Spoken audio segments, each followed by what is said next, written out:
बच्चन महाराज साहब, सवाल। आजकल चंद सत्संगी खुसूसन पंजाब में बात गुप्त होने हुजूर महाराज के गुरु बन बैठे हैं और बेधड़क प्रसादी देते हैं और कहते हैं कि फला मुकाम हमको खुल गया है और हम में हुजूर प्रकट हुए हैं। ये क्या मामला है?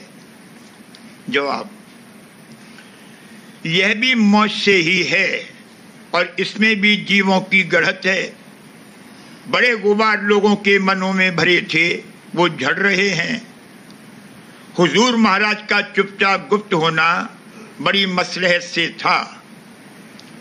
जिन लोगों से कि हुजूर महाराज के वक्त में कुछ अभ्यास नहीं बनता था और सिर्फ प्रसादी और चरणामृत वगैरह को ही परमार्थ समझते थे, और वे किसी न किसी को पकड़कर गुड्डा बनाकर बिठाते हैं और उससे प्रसादी लेते हैं।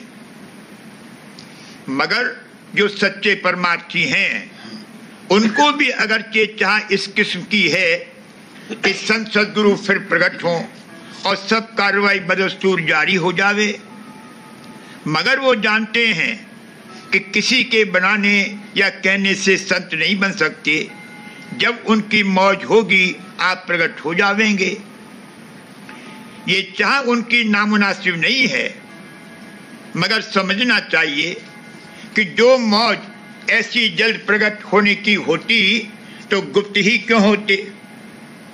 जब उन्होंने देखा कि लोग बाहरी नाच कूद में, जो कि आसान बात है, बहुत लग रहे हैं और अंतर अभ्यास में ढीलम ढाल हैं, तो दया करके ऐसी मौज फरमाई ताकि तड़प लोगों के दिलों में दर्शनों की हो और अंतर अभ्यास दुरुस्ती से बन आवे।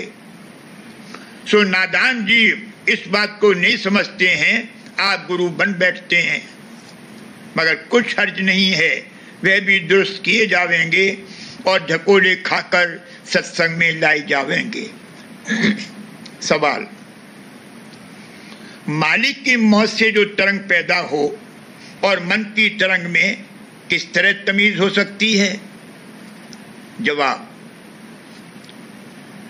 जो सत्य की धार से तरंग पैदा हो वो मौज मालिक की समझना चाहिए, और जो तरंग की भोग विलास की काल पुरुष से पैदा हो वह मन की तरंग है। जो मौज से तरंग होती है उसमें हमेशा परमार्थी फायदा होता है और मन की तरंग हमेशा संसार की तरफ झुकाती है।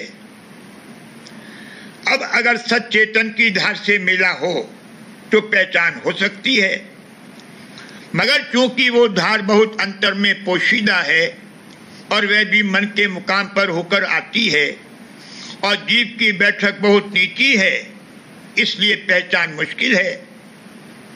अलबत्ते कुछ निशानियों से पहचान हो सकती है।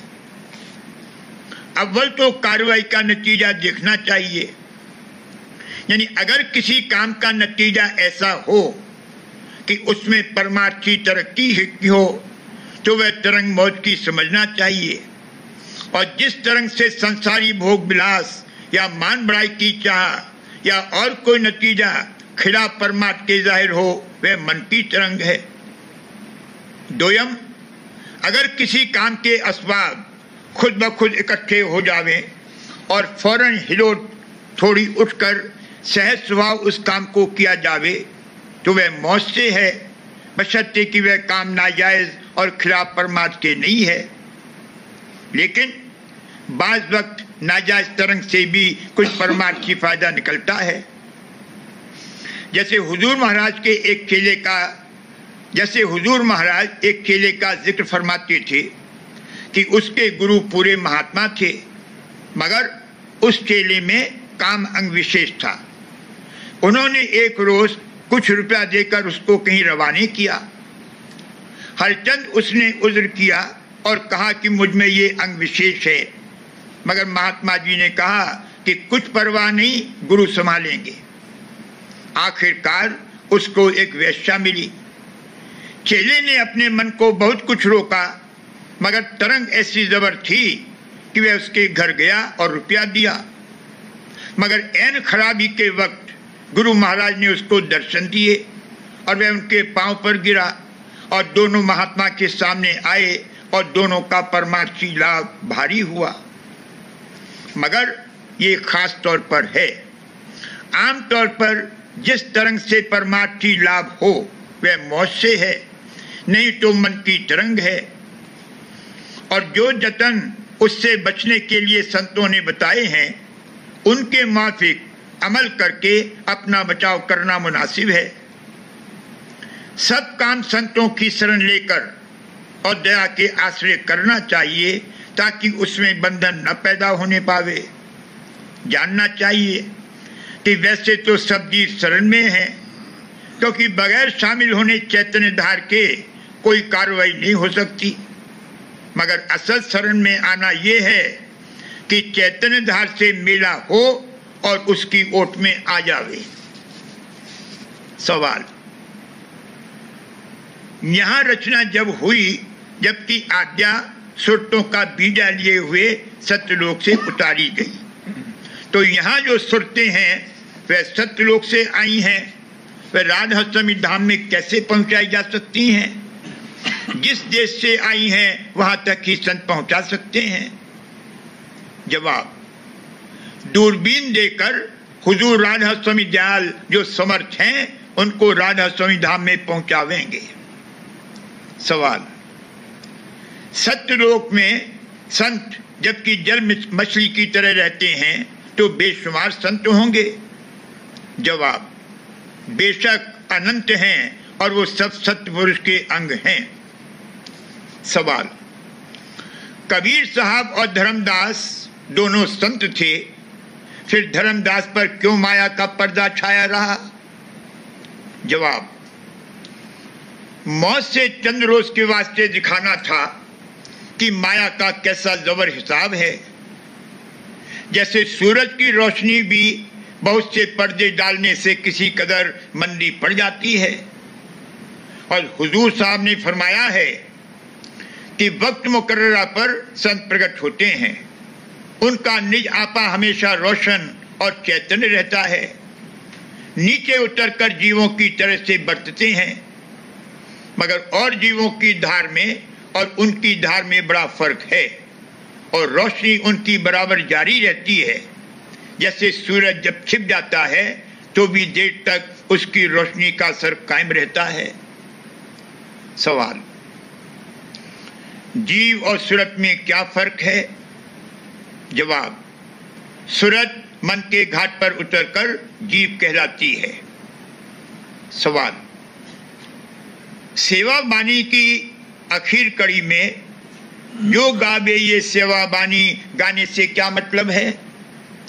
जवाब, हर तरह की सेवा प्रेम और उमंग से जो कोई करके अपनी अंदर की खुशी का जो सेवा करने से हासिल होती है दूसरों पर इजहार करे, इसका नाम गाना है।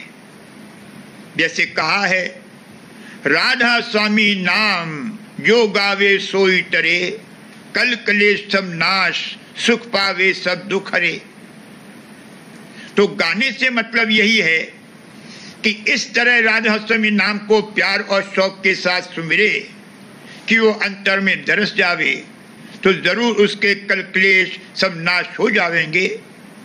जैसे कोई शायर कि उसके अंदर कोई मजमून दरस जाता है, गाकर दूसरों को सुनाता है।